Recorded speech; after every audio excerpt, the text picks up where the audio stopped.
Hi, I'm Bobby, and I would like today to share with you some new ideas on how to use your jelly roll technique.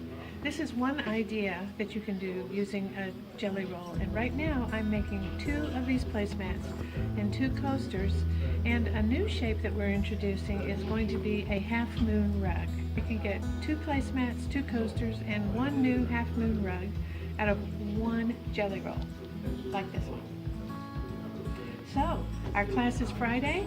You should come and learn these new tips and tricks and ideas on how to use your jelly roll techniques. These classes are available for everyone who has purchased either one of our jelly roll patterns. Whether you've come to class or not, as long as you have that pattern, which goes into the technique, then we can teach you about our additional shapes, which are so fun. So you can come to class and make any shape rug you want, either the new shape, the old shape, the small shape, any of those, even a basket if you so choose. And the next class is going to be on Friday, this Friday.